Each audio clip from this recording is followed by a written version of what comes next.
The kitchen was silent except for the soft ticking of an antique clock on the wall. She stood at the marble island, her hands wrapped around a porcelain cup that had gone cold hours ago. Dawn light crept through the French windows, painting golden lines across the floor, illuminating a woman who had not slept. Her eyes were fixed on the front door. Waiting. On the breakfast table behind her, a manila envelope rested beside his usual place setting. Inside were documents that would end everything they had built together. 18 months of preparation. 18 months of watching him lie to her face while she smiled and nodded and pretended not to know. The front door clicked open. She heard his footsteps in the foyer, careful and quiet, the practiced walk of a man returning from somewhere he should not have been. She could smell it before he even entered the room. Perfume. Expensive. Foreign. Not hers. He appeared in the kitchen doorway, his shirt slightly wrinkled, his eyes carrying the satisfied exhaustion of a man who believed his secrets were safe. "Good morning," he said, moving toward her with the casual confidence of someone who had gotten away with everything. She did not flinch when he kissed her cheek. "Good morning," she replied, her voice perfectly steady. "Breakfast is ready."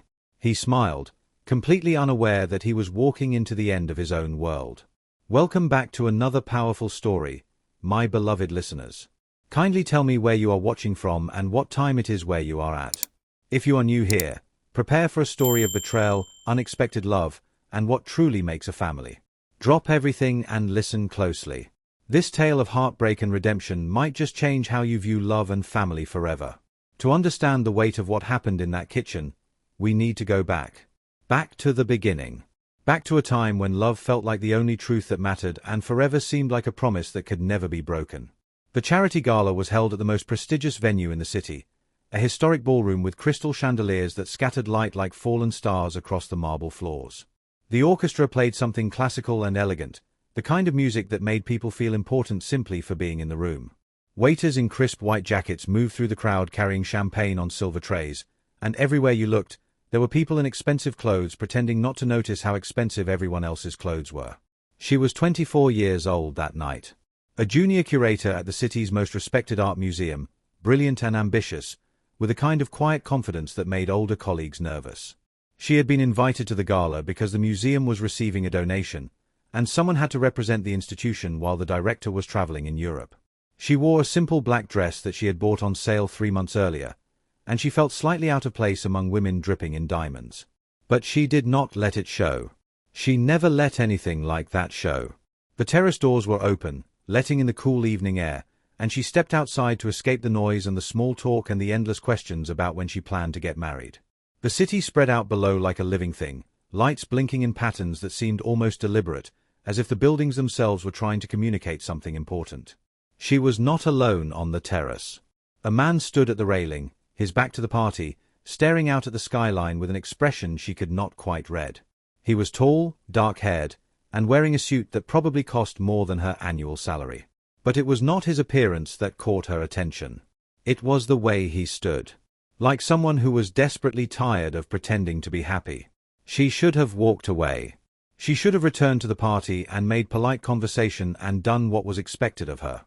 But something made her stay. Something made her speak. "You look like a man who has forgotten how to breathe," she said.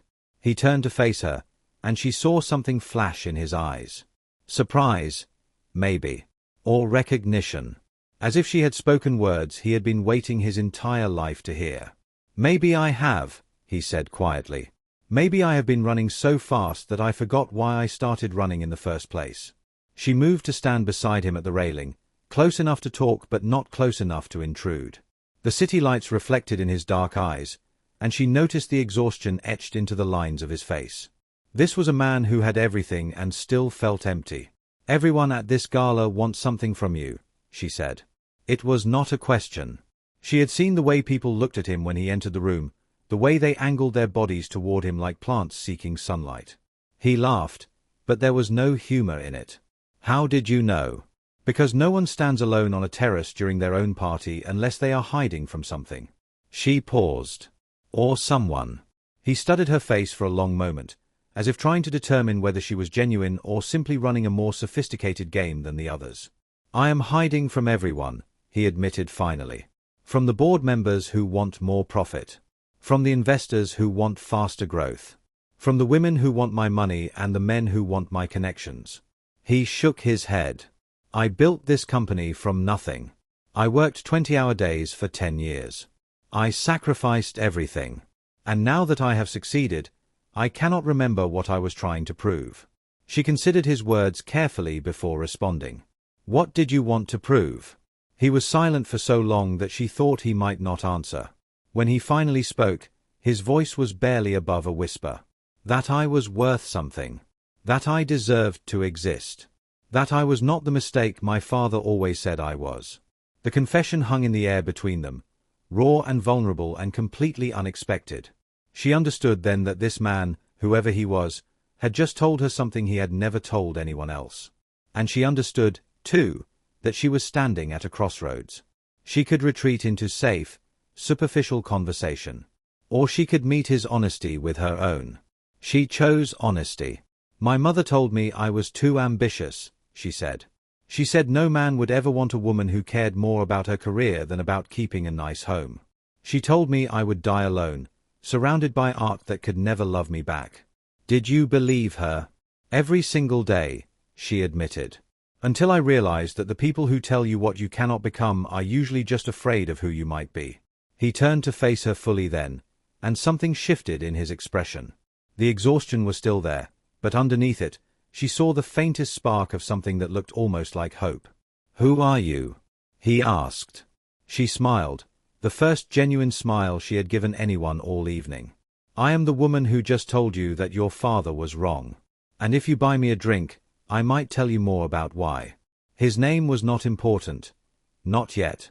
What mattered was what happened next. He did buy her that drink. And then another.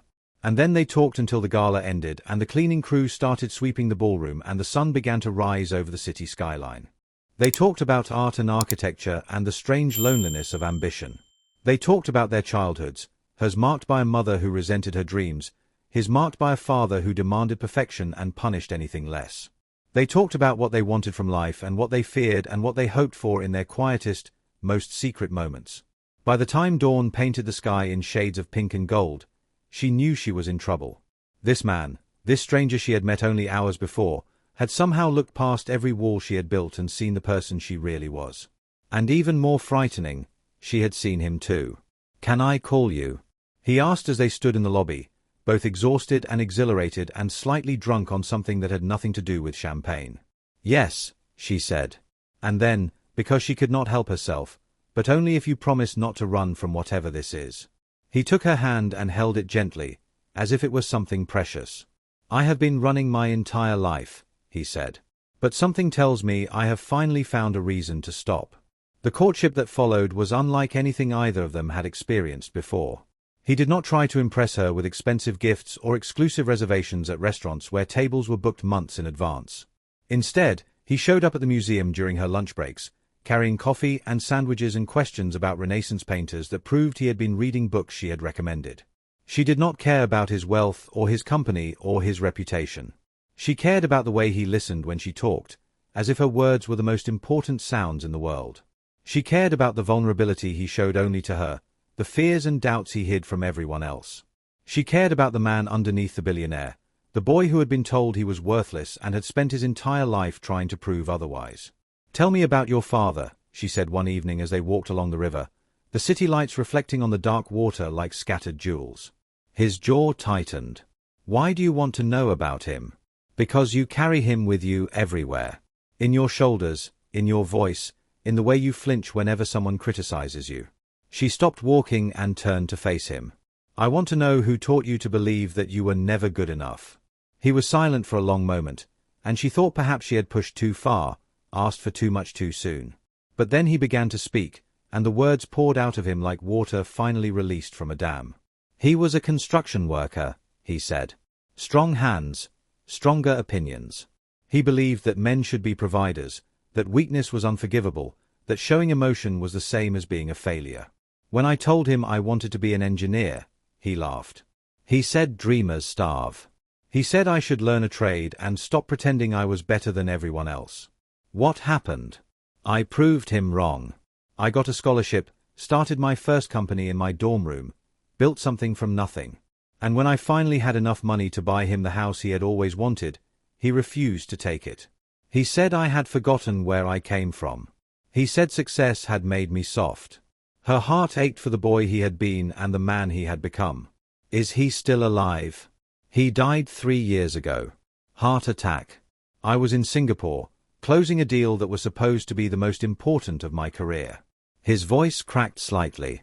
I did not make it home in time to say goodbye. She reached for his hand and held it tightly. That is not your fault. Maybe not. But I think about it every day. I wonder if he was proud of me at the end. I wonder if he finally understood that everything I did to prove something to him. He looked at her with eyes full of grief that had never fully healed. And now I will never know.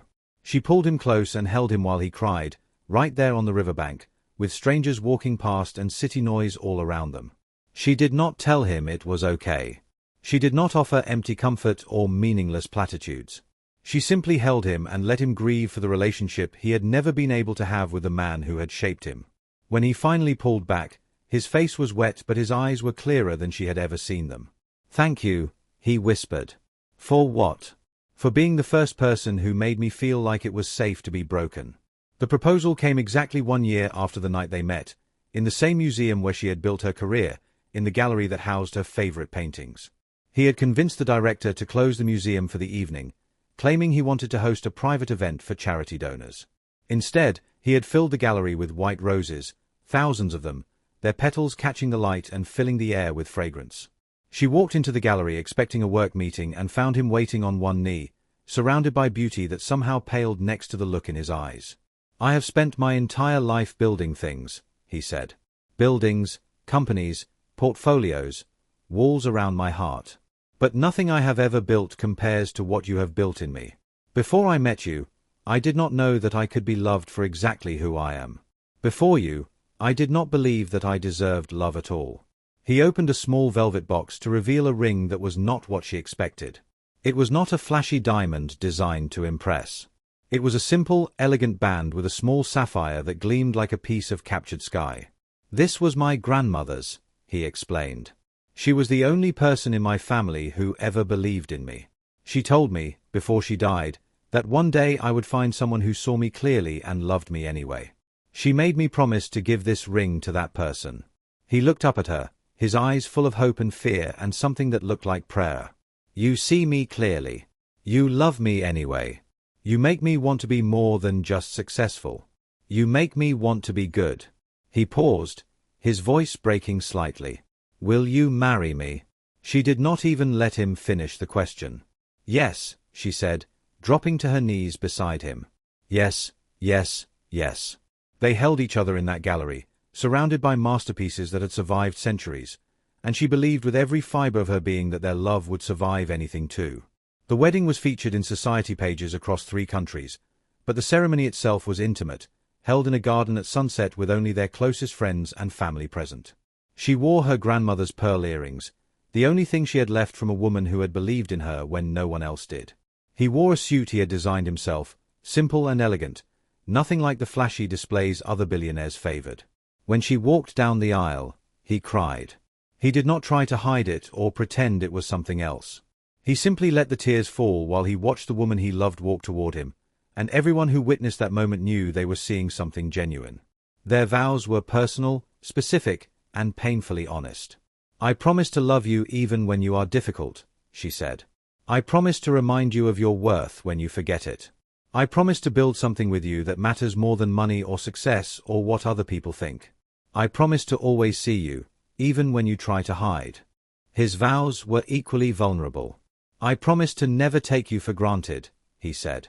"I promise to support your dreams as fiercely as you have supported mine. I promise to choose you every single day, even when choosing is hard. I promise that no matter what happens, no matter what challenges we face, I will always come home to you." Those words would echo in her memory years later, when she understood how completely he had broken them. But on that wedding day, she believed every syllable. And so did he. The early years of their marriage were everything she had hoped for and more. They traveled together, exploring cities and cultures and each other.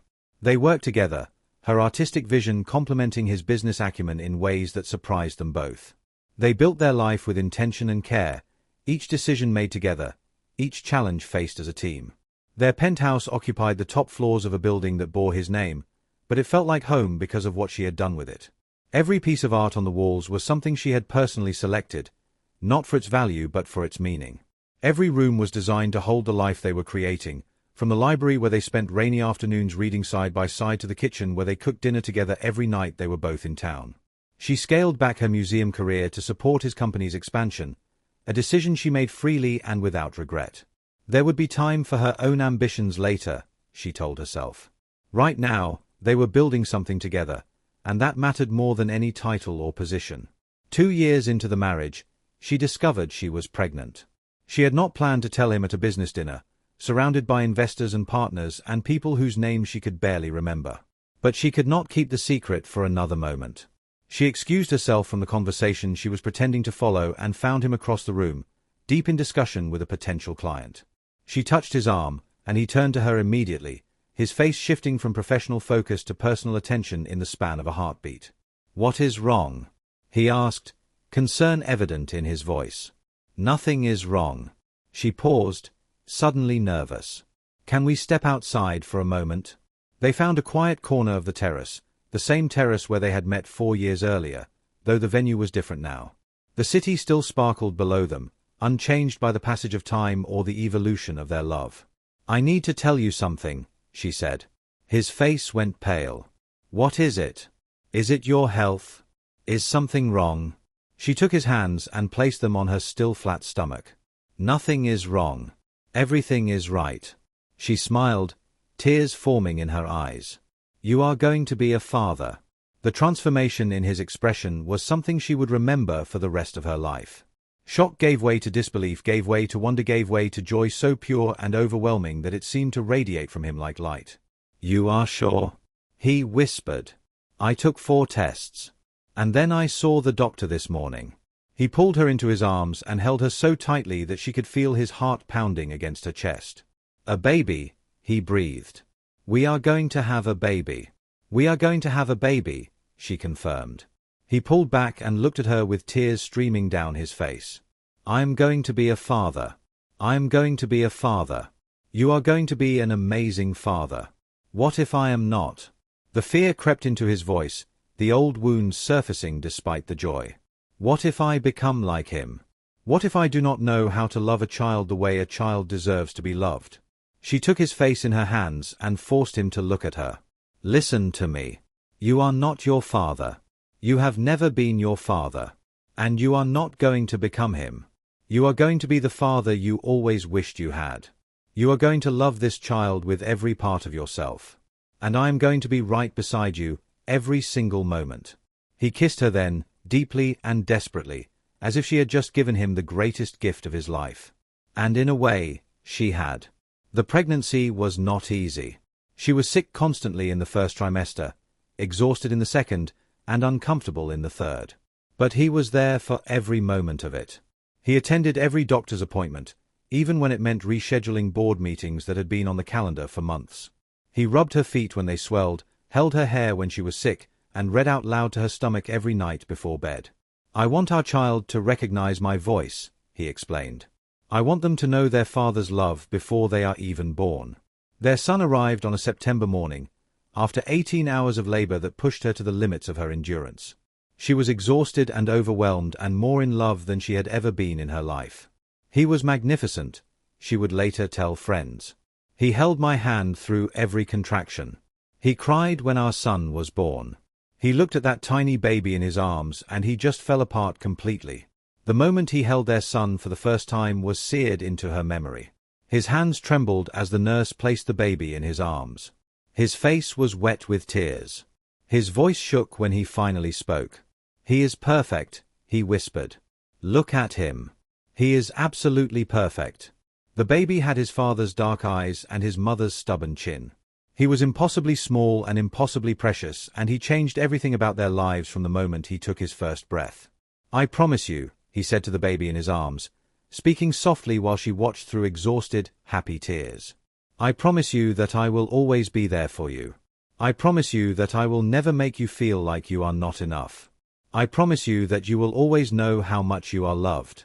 Looking back, she would wonder when those promises began to feel like burdens to him. When the weight of being the father he had sworn to be became something he wanted to escape rather than embrace. But in that hospital room, holding their newborn son, neither of them could imagine a future where those promises would be broken. Their son was remarkable from the very beginning. He spoke his first words before his first birthday and was forming complete sentences by 18 months. He asked questions that left adults stammering for answers, his mind processing information at a speed that seemed almost supernatural. By the time he was 3, he was reading chapter books meant for children twice his age.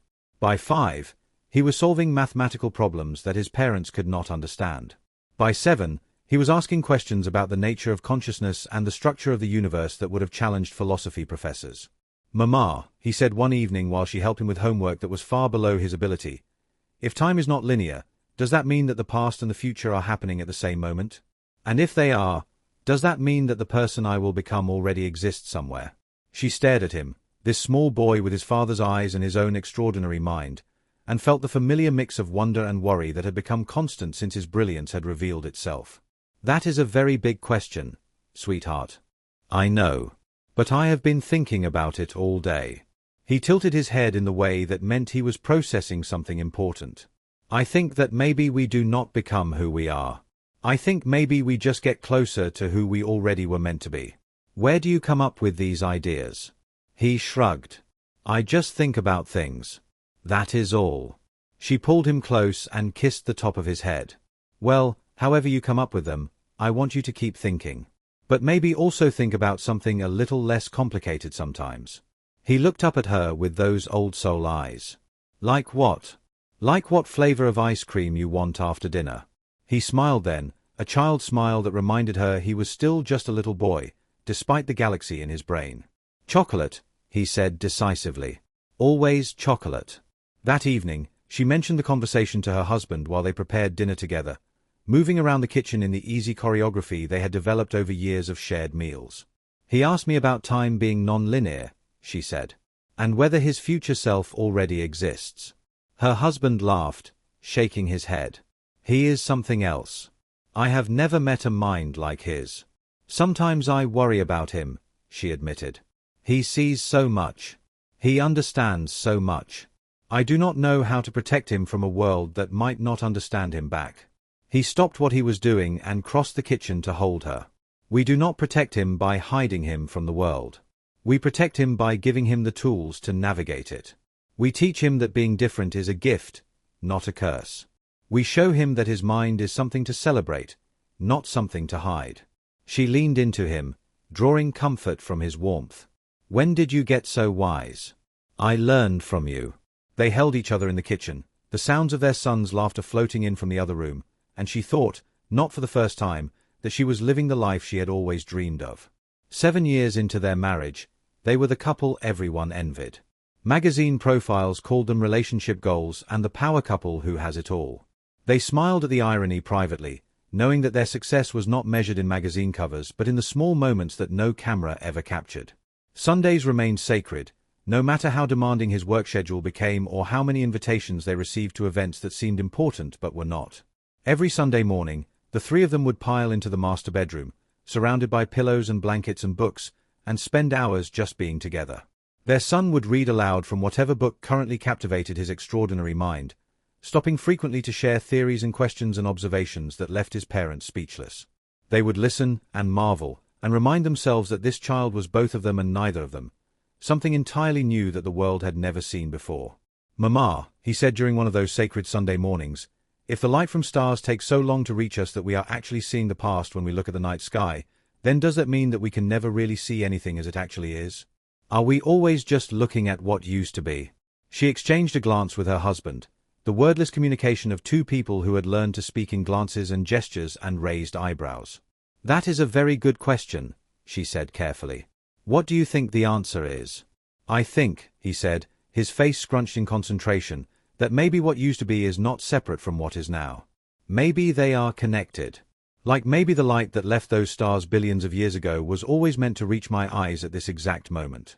So maybe we are not just seeing the past. Maybe we are seeing how the past and the present are supposed to be together.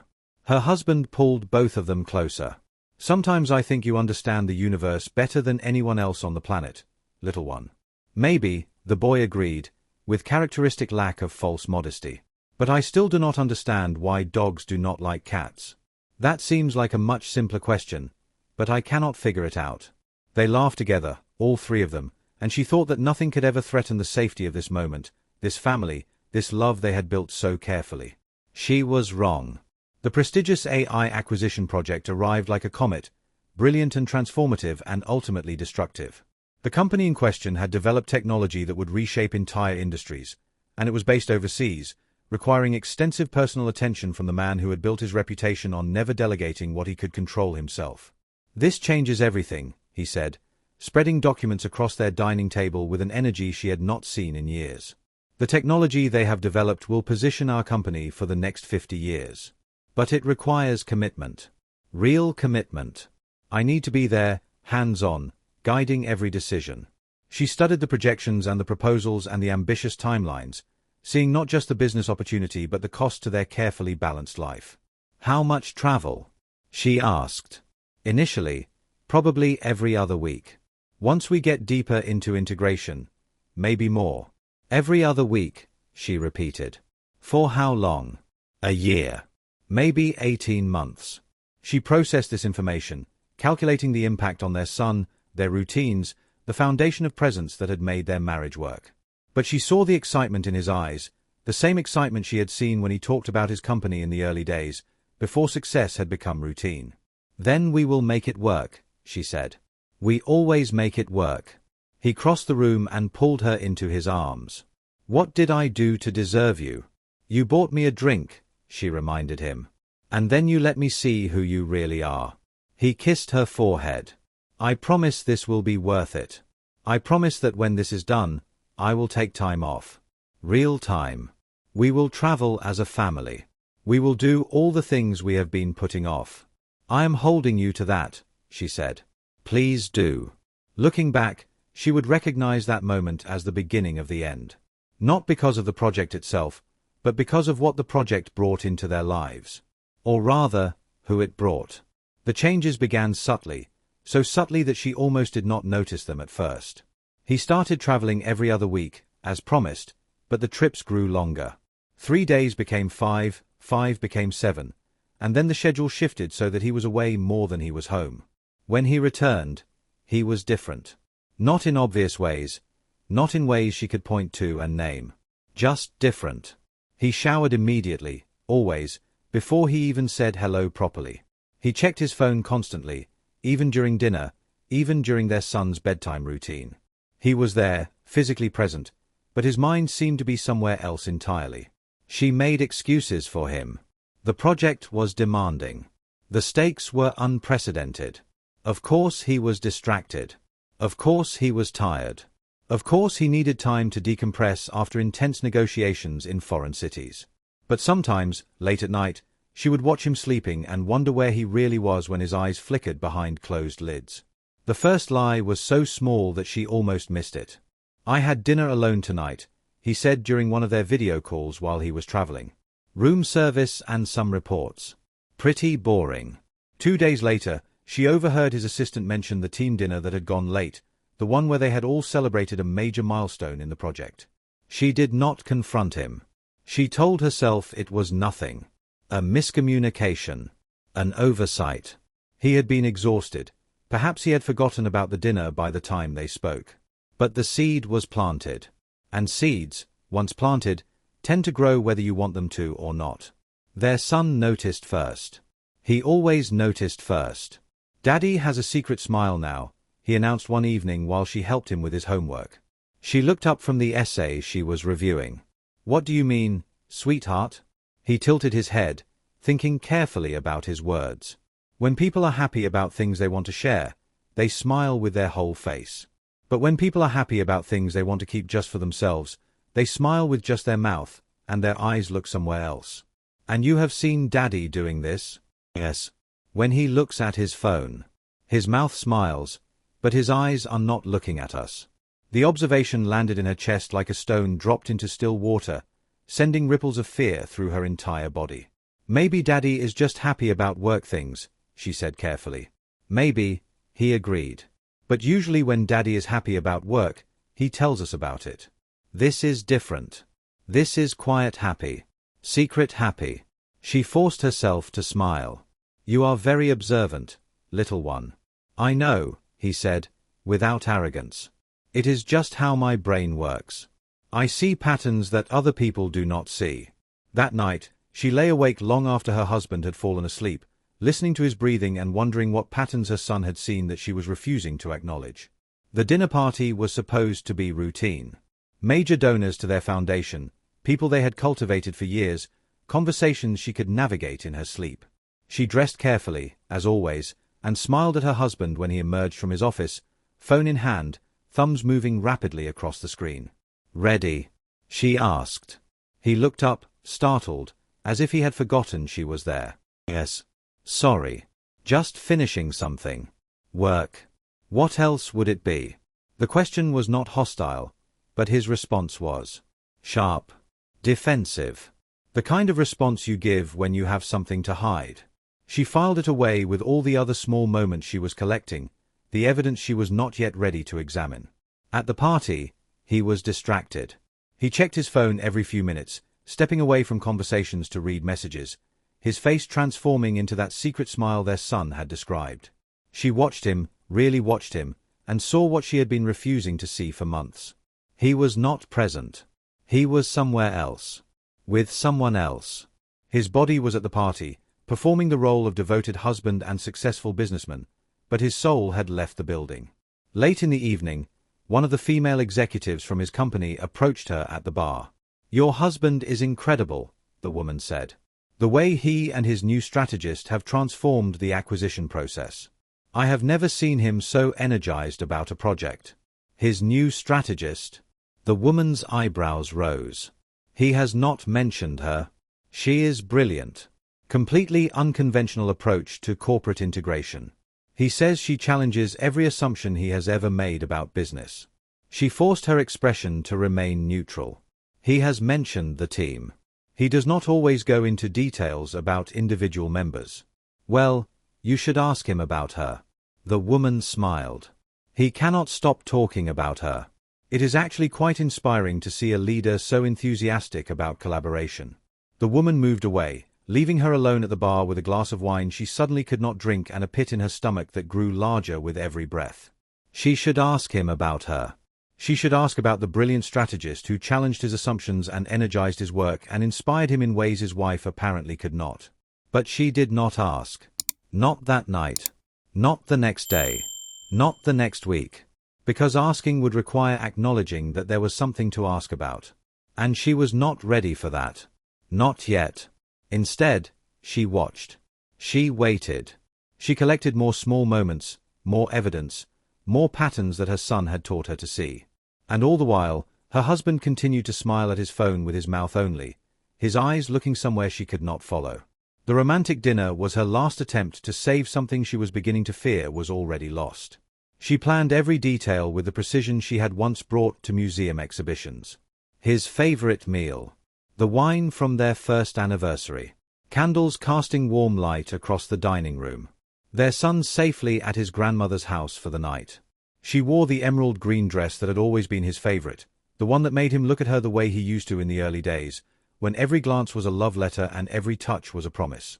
"This is beautiful," he said when he saw what she had created.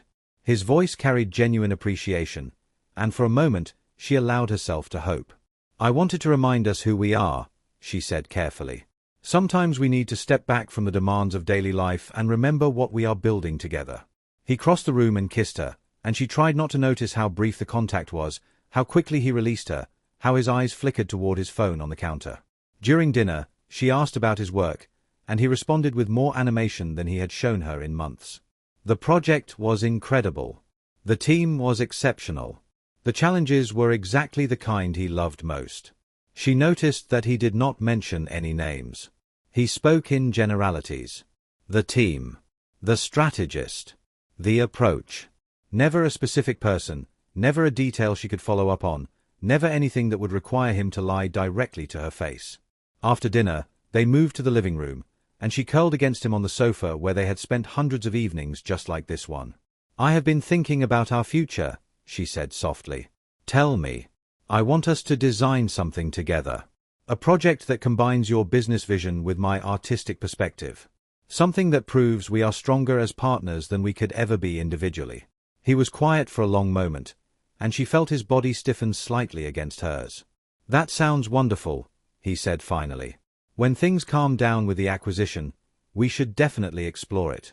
When things calm down. Not now. Not soon. Not when it mattered. Later that night, they made love with a passion that surprised her, given the distance that had grown between them. He held her like he was afraid she might disappear. He whispered her name like it was a prayer. He gave himself to her completely, or so it seemed. "I love you more than I ever thought possible," she said afterward, her head resting on his chest, his heart beating steadily beneath her ear. "I love you too," he replied. And she believed him. Despite everything, she still believed him. She fell asleep in his arms, safe and warm and hopeful that perhaps she had been imagining the distance, the secrets, the patterns her son had taught her to see. She did not know that in 3 hours, he would slip out of their bed and drive to another woman's apartment. She did not know that everything she believed about her marriage was about to shatter beyond repair. She did not know that by morning, she would be a different woman entirely. And so she slept, peaceful and trusting, while her husband prepared to betray every promise he had ever made to her. The phone buzzed at 11:43 in the evening. A soft vibration against the nightstand, barely audible, but enough to wake him from the shallow sleep he had been pretending to enjoy. He lay still for a moment, listening to his wife's breathing. Deep. Steady. The rhythm of someone who trusted completely, who had no reason to suspect that the man beside her was already calculating how to leave without waking her. The message glowed in the darkness when he checked it. "The suite is ready. Do not keep me waiting." His heart rate increased. His body responded to the words in ways that had nothing to do with love and everything to do with hunger. The hunger of a man who had convinced himself that what he had at home was not enough, could never be enough, would never satisfy the appetite that had grown inside him like a living thing. He looked at his wife one more time. She was beautiful in the moonlight, her face peaceful, her hand reaching unconsciously toward the space where he should have been. The wedding ring on her finger caught a sliver of light and glowed like a tiny star. He should stay. He knew he should stay. Everything he had built, everything he had promised, everything that mattered was right here in this bed, in this woman, in this life. But the hunger was louder than the guilt. He slipped out of bed with practiced silence, dressing in the darkness, moving through their home like a thief stealing from his own life. At the front door, he paused, keys in hand, and looked back toward the bedroom where his wife still slept. "I will make this the last time," he told himself. "After tonight, I will end it. I will come back to my real life and forget this ever happened." It was the same lie he had told himself every time. And like every time before, he did not believe it even as he thought it.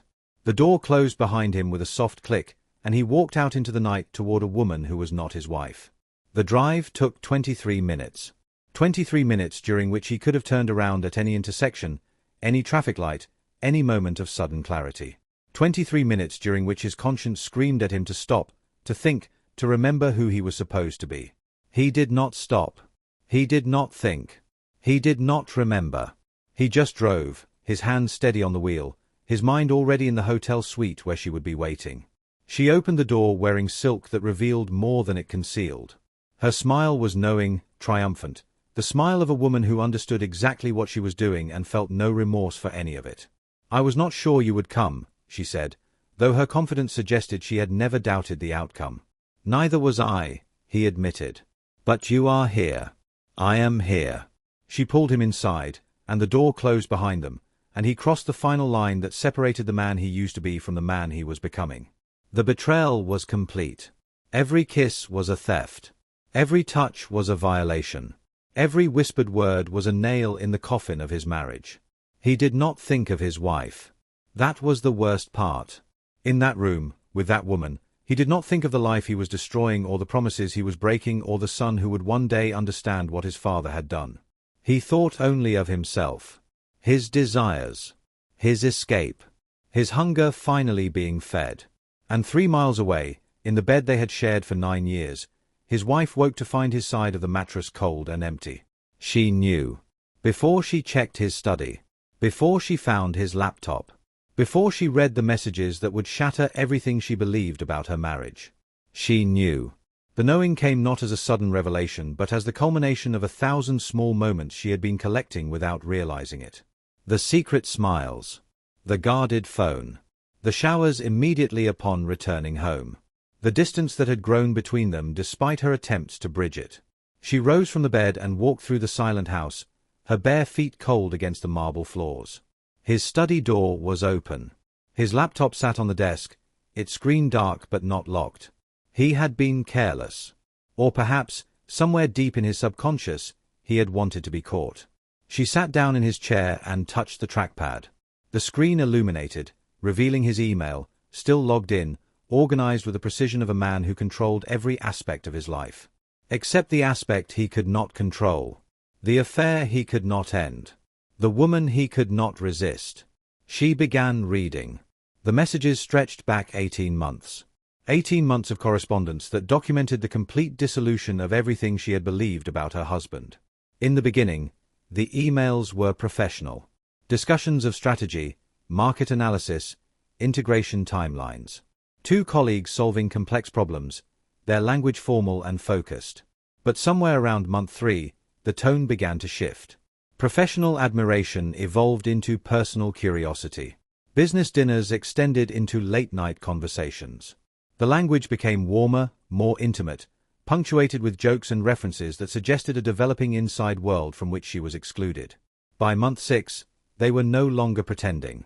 "I cannot stop thinking about you," he had written. "You understand me in ways that feel almost impossible. With you, I am not a CEO or a father or a husband. I am just myself." And her response. "Then be yourself with me. Stop pretending you are satisfied with a life that does not fulfill you." She read message after message, watching her marriage dissolve one email at a time. He complained about the domestic demands of his life. He described their son's brilliance as exhausting rather than miraculous. He characterized his wife as someone who had stopped seeing him as exciting, who had become too focused on routine, who no longer understood the man he was becoming. The woman encouraged every complaint. She validated every grievance. She positioned herself as the antidote to everything he claimed to be missing, the solution to problems he had invented to justify what he wanted to do. "She has stopped challenging you," the woman wrote. "She has stopped seeing your potential. But I see it. I see everything you could become if you stopped letting obligation define your limits." His response made her stomach turn. "Sometimes I feel like I am drowning in my own life. Everything is scheduled, expected, predetermined. But with you, I feel like I can breathe again. You remind me of who I was before I became who I was supposed to be." She read until her eyes burned and her hands shook and the sky outside began to lighten toward dawn. She read hotel receipts and travel itineraries and messages so intimate that they felt like physical blows. The final message had been sent earlier that evening, while she was in bed waiting for him to join her. "Tonight," he had written, "after she falls asleep, I will be there." And the response, sent at 11:43. "The suite is ready. Do not keep me waiting." She closed the laptop carefully, precisely the way she did everything. She did not cry. She did not scream. She did not throw anything or break anything or do any of the things that betrayed women were supposed to do. Instead, she sat in the darkness of his study and felt something fundamental shift inside her chest. Something that had been soft was becoming hard. Something that had been trusting was becoming calculating. Something that had been a wife was becoming something else entirely. The woman she had been died in that study, surrounded by evidence of her husband's betrayal. The woman who took her place was stronger, colder, and far more dangerous. She did not know it yet, but she had just begun an 18-month war that her husband would never see coming. When he returned at dawn, she was back in their bed, her breathing deep and steady, her face peaceful in the early light. He undressed quietly and slipped under the covers, and she felt him reach for her, his arm wrapping around her waist, pulling her close. She did not flinch. She did not stiffen. She gave no indication that anything had changed.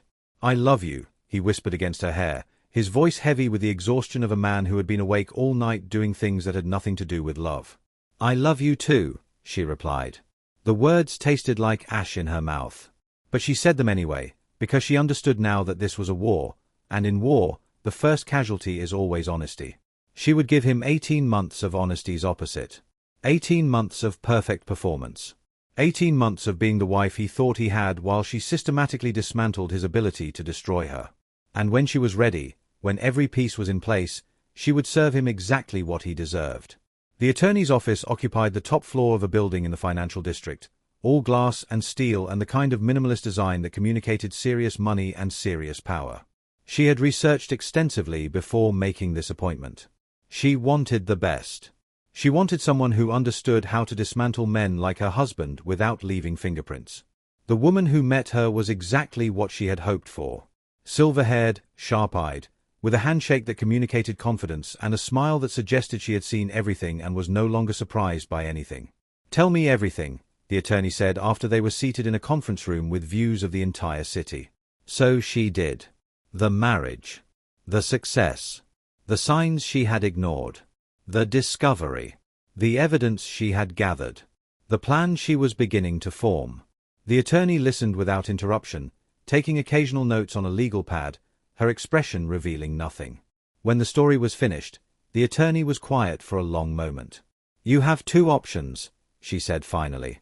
"The first is immediate confrontation. You have more than enough evidence to file for divorce tomorrow. The infidelity clause in your prenuptial agreement would give you significant leverage. And the second option?" The attorney leaned forward. "The second option is patience. You take time to understand exactly what you are dealing with. You document everything. You quietly reposition assets and build alliances. You ensure that when you finally make your move, he has no ability to retaliate or control the narrative. How long would that take? As long as you need it to take. Some clients move quickly because they cannot bear to continue living the lie. Others take years because they understand that victory requires preparation." She considered both options, turning them over in her mind like stones in her hand. "I do not want to destroy him," she said slowly.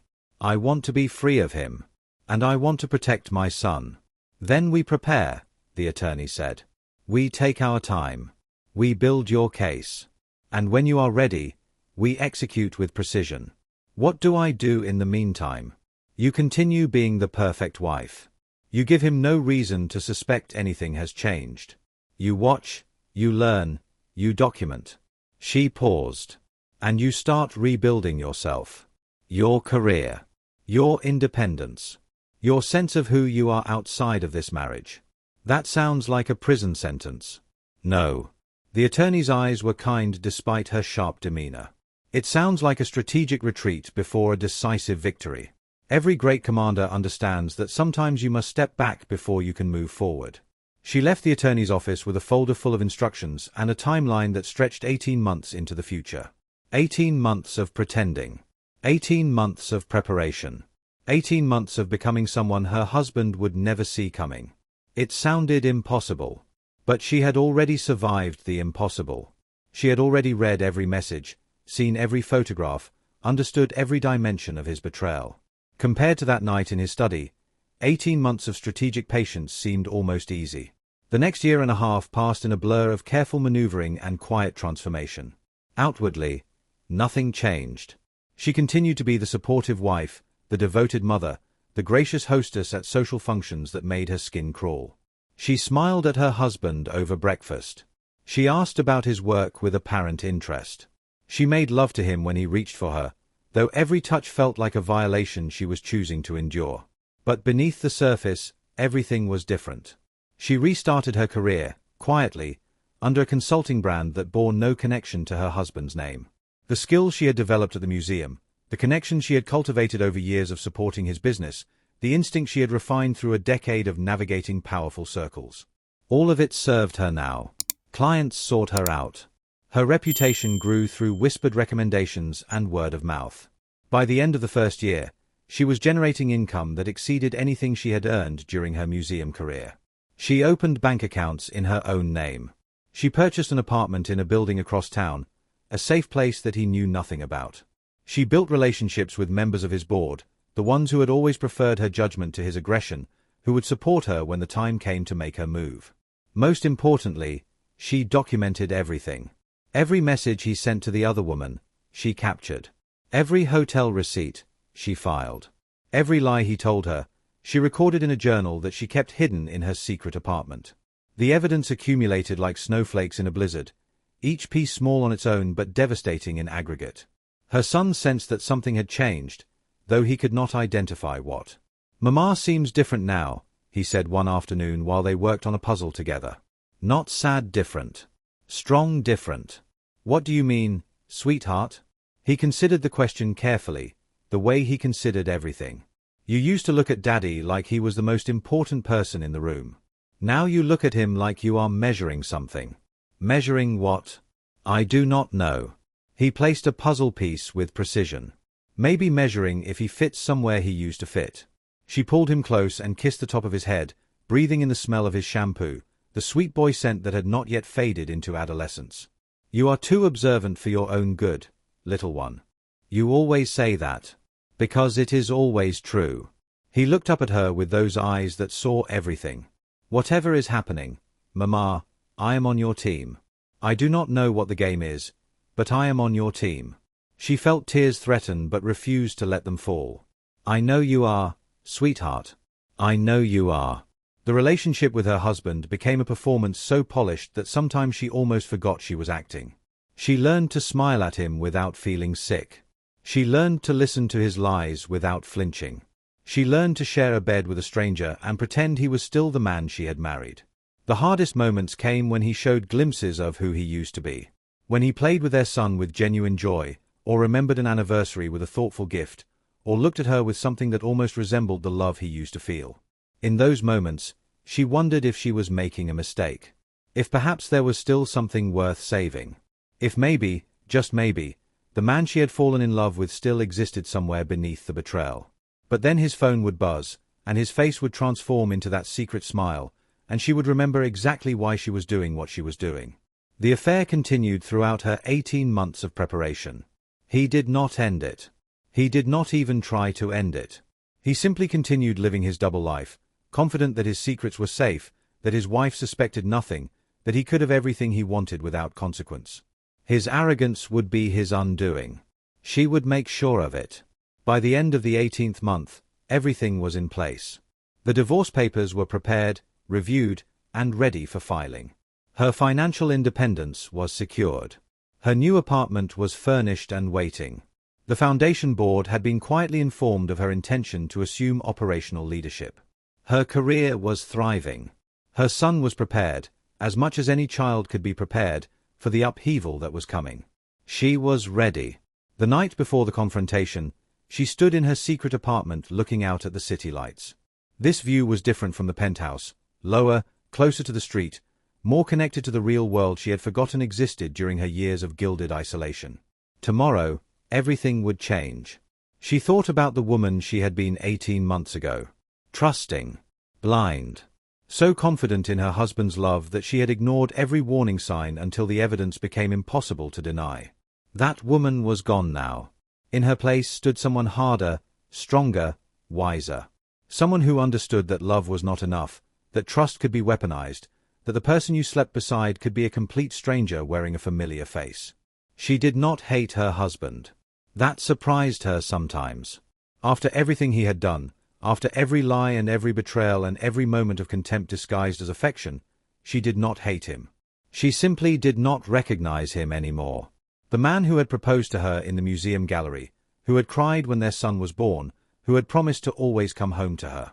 That man had died somewhere in the past 18 months, replaced by someone who could kiss his wife goodnight and then slip out to be with another woman without a flicker of conscience. She mourned the man he used to be. She would not mourn the man he had become. Tomorrow, she would set them both free. The morning arrived with the soft golden light that made their penthouse glow like something from a dream. She woke before dawn, showered, and dressed with deliberate care. Every choice was meaningful. The color of her dress. The style of her hair. The absence of her wedding ring, which sat on the bathroom counter like an artifact from a life that no longer existed. She entered the kitchen and began preparing breakfast with the same attention to detail she had brought to every meal for 9 years. Fresh coffee, perfectly brewed. Pastries from the bakery he loved. White roses in a crystal vase, the same flowers he had filled the museum gallery with the night he proposed. The manila envelope rested beside his place-setting, its contents representing 18 months of preparation and a lifetime of shattered trust. She waited. At 6:17, she heard the front door open. The familiar sound of his footsteps in the foyer, careful and quiet, the walk of a man returning from somewhere he should not have been. He appeared in the kitchen doorway, his clothes slightly rumpled, his face carrying the satisfied exhaustion of betrayal. He stopped when he saw the beautiful breakfast she had prepared. "What is all this?" he asked, genuine surprise in his voice. "Good morning," she replied, her tone warm and welcoming. "I thought we could have a nice breakfast together before you leave for work." He crossed the room and kissed her cheek, and she smelled it. The perfume. Expensive, foreign, unmistakably belonging to someone else. He did not even try to hide it anymore. He was so confident in her blindness that he had stopped bothering to shower before coming home. "This looks incredible," he said, settling into his chair. "You did not have to go to all this trouble." "I wanted to." He reached for his coffee, already checking his phone with his other hand, already distracted by whatever message the other woman had sent. He did not notice the envelope immediately. It sat beside his plate, innocuous, patient, waiting for its moment. She watched him drink his coffee, scroll through his messages, exist in her presence without truly seeing her. This was the man she had loved for 11 years. This was the man she had built a life with, raised a child with, sacrificed her career for. This was a stranger. "What is this?" he asked finally, noticing the envelope. She did not answer immediately. She wanted him to open it himself, to discover the contents without any framing from her, to understand in a single moment exactly how completely his deception had failed. He picked up the envelope, turned it over in his hands, then opened it with the casual confidence of someone who had no reason to expect anything troubling.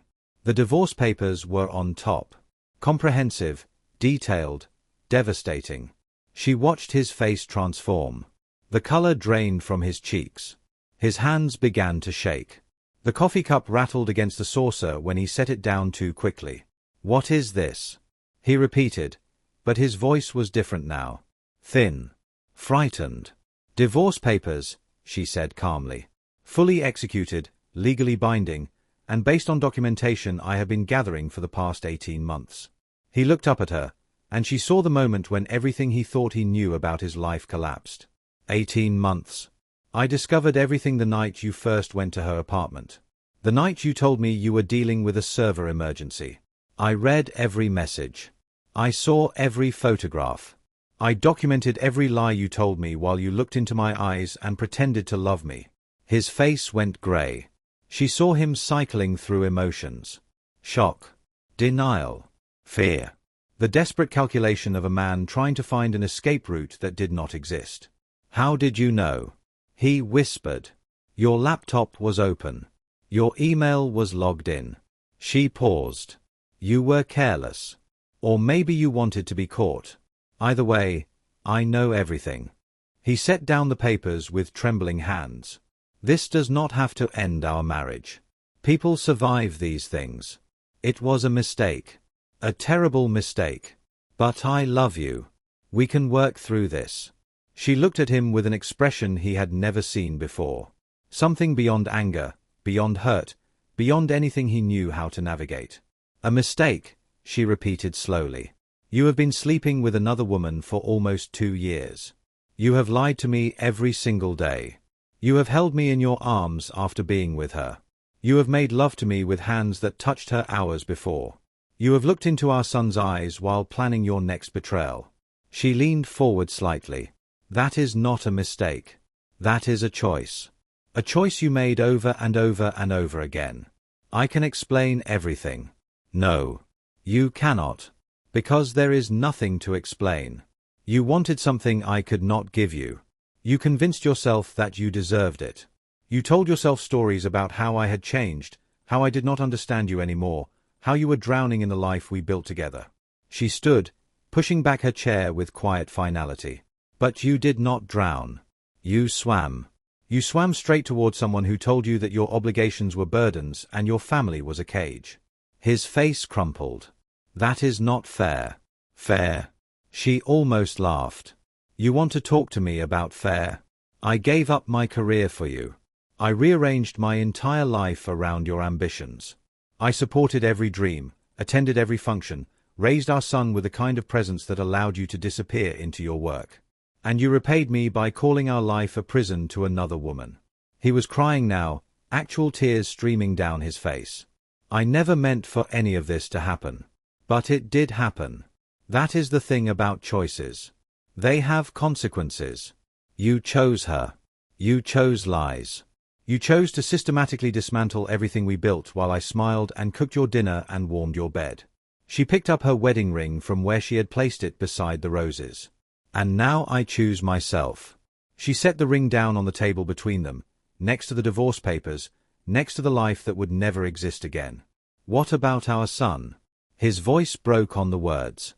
Our son will be fine.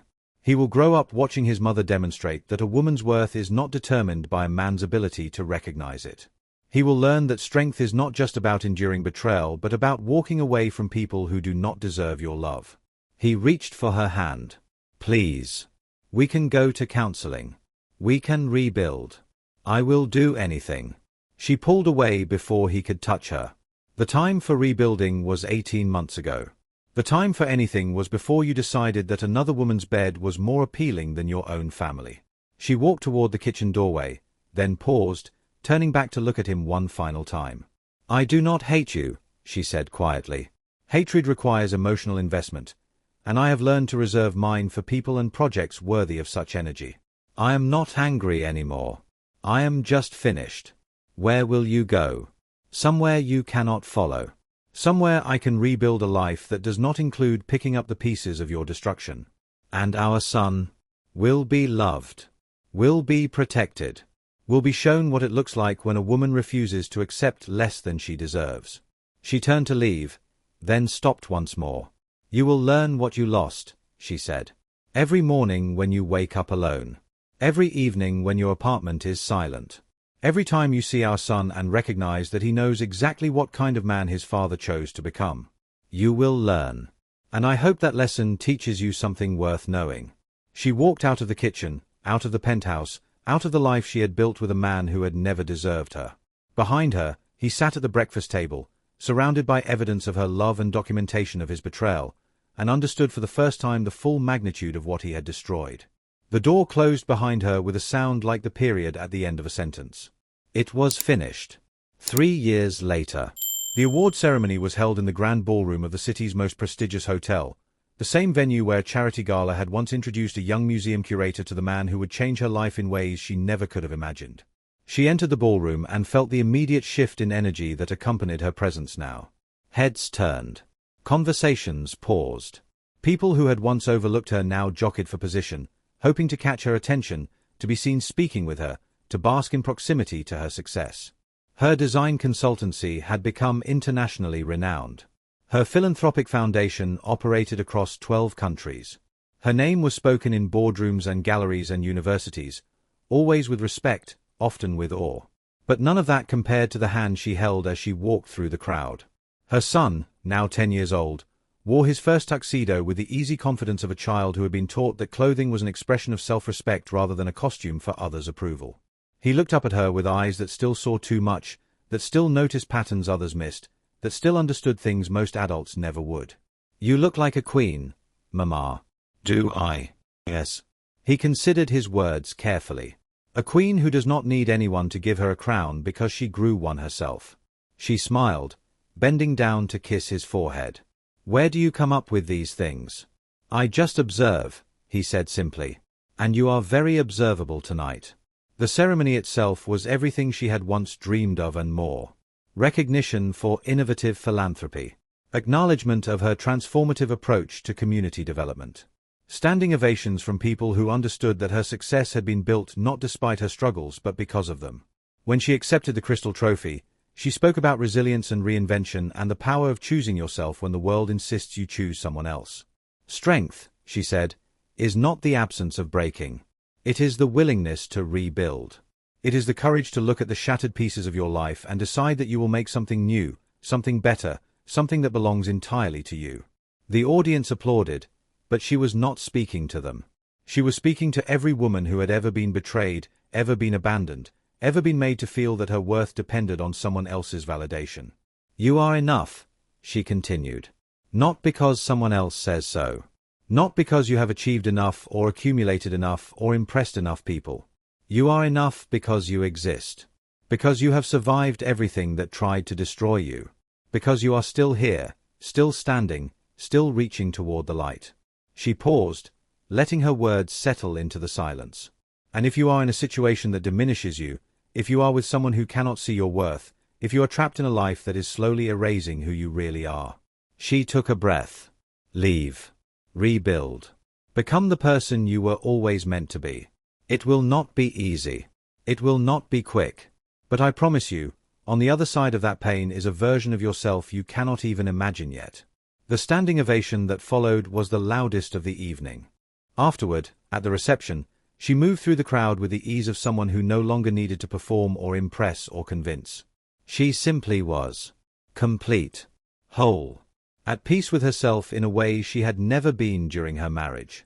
Her son stayed close, occasionally offering observations about the people around them that made her laugh or think or both.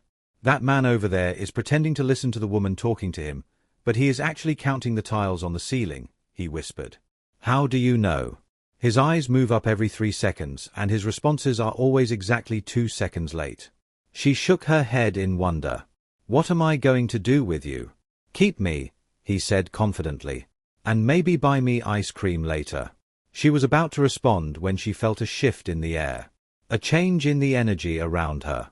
Someone was watching her with an intensity that cut through the noise of the crowd. She turned and saw him.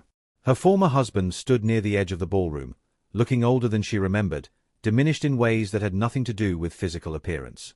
His suit was expensive, but it hung on him differently now, as if he had forgotten how to fill his own clothes. His eyes were hollow. His face was lined with a kind of exhaustion that came not from overwork but from regret. Their eyes met across the crowded room. For a long moment, neither of them moved. The air between them was thick with history, with memories, with everything that had been and everything that could never be again. He took a step toward her. Then another. His face carried hope mixed with fear, the expression of a man who wanted forgiveness but did not know how to ask for it. She felt her son's hand tighten in hers. Mama. His voice was quiet, protective. It is all right, sweetheart. She squeezed his hand reassuringly. It is all right. Her former husband stopped a few feet away, close enough to speak but far enough to show respect for the distance she had created between them. You were incredible up there, he said. His voice was rough, uncertain. Thank you. Silence stretched between them, filled with everything they could not say in a room full of strangers. I watched your company grow, he continued. I followed everything.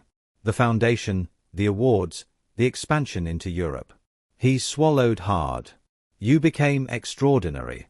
I was always extraordinary, she replied quietly. You just stopped being able to see it. The words landed like a blow. She watched him absorb them, watched the pain flicker across his face. I know, he said. I know that now. I knew it then, too. He paused, struggling for words. I lost myself. I forgot what mattered. I convinced myself that I deserved things I had no right to want. She studied his face, this man she had once loved more than anything in the world.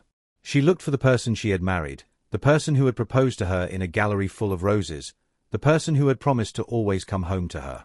She found only traces. Fragments. The outline of someone who no longer existed. How is she? She asked. The question was not cruel. It was simply curious. He looked away. She left. When things got difficult, when my reputation suffered, when I was no longer useful to her. He shook his head. She just disappeared. Like I never mattered to her at all. She felt something that was almost like sympathy. Almost, but not quite.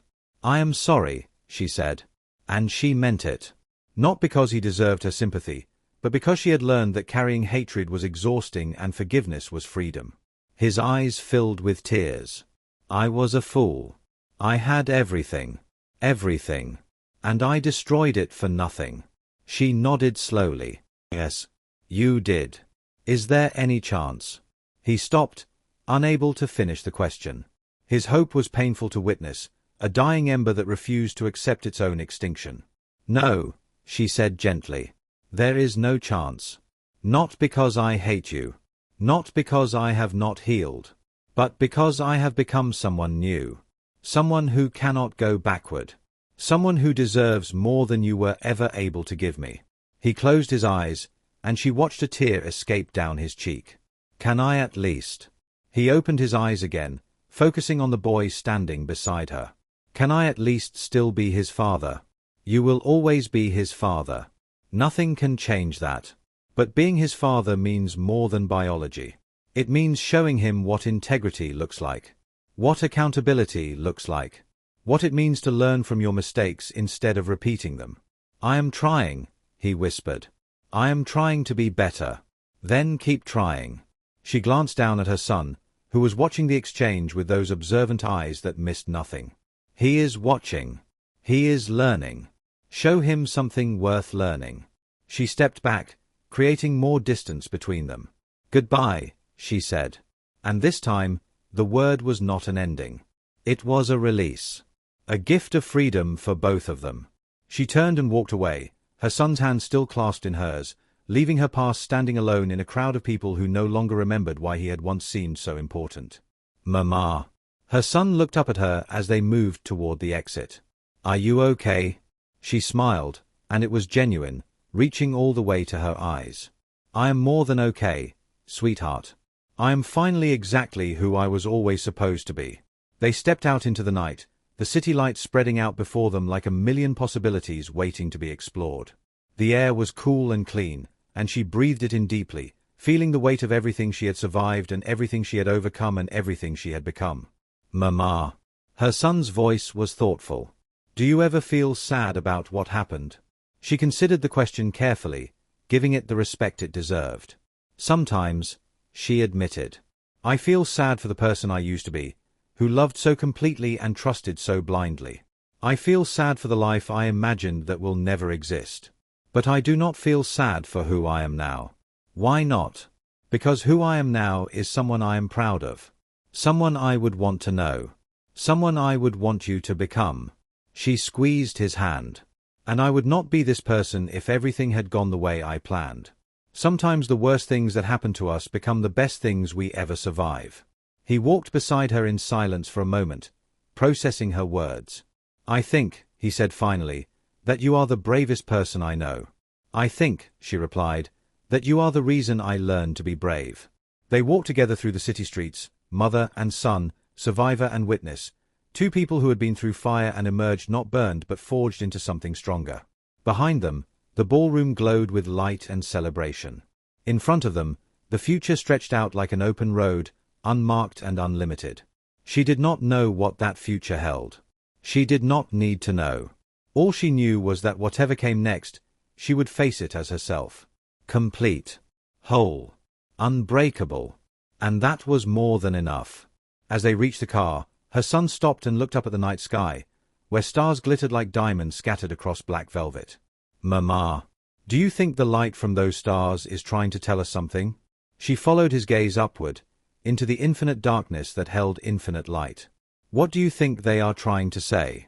He thought about it for a long moment, his young mind working on questions that most adults never bothered to ask. I think, he said slowly, they are saying that it takes a really long time for light to reach us. But it always does. No matter how far it has to travel. No matter how long it takes. The light always arrives. She felt tears prick her eyes, not from sadness but from the overwhelming beauty of having raised a child who could see the world this way. I think you are exactly right, she whispered. They stood there for another moment, faces tilted toward the stars, connected by something deeper than words could capture. Then she opened the car door and helped him inside, and they drove away together, toward a home that belonged only to them, toward a life that was entirely their own, toward a future that held more light than either of them could imagine. The city passed by the windows, a blur of buildings and streets and strangers living their own stories. She did not look back. There was nothing behind her that mattered anymore. Everything that mattered was right beside her, and ahead of her, and inside her own unbreakable heart. And that, my beautiful family, is the story of a woman who turned her deepest betrayal into her greatest triumph. A woman who chose herself when the person who should have chosen her chose someone else. A woman who understood that the measure of our lives is not in what happens to us, but in who we become because of it. If this story moved you, if it made you feel something, please take a moment to like this video and subscribe to this channel.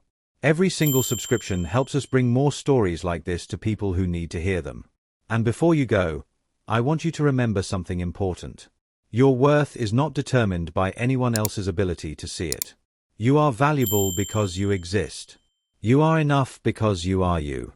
And no matter what you are going through right now, no matter how dark things seem, there is a version of yourself waiting on the other side of this pain that you cannot even imagine yet. Keep going. Keep fighting. Keep choosing yourself. Drop a comment below and tell me what you thought of this story. What would you have done in her situation? Do you think she was too harsh, or not harsh enough? I want to hear your thoughts because this family grows stronger when we share our perspectives. Until next time, stay strong, stay true, and remember that in every ending, there is always a new beginning waiting to be discovered. This is Tales of Desire with Mr. Walker, and I will see you in the next one.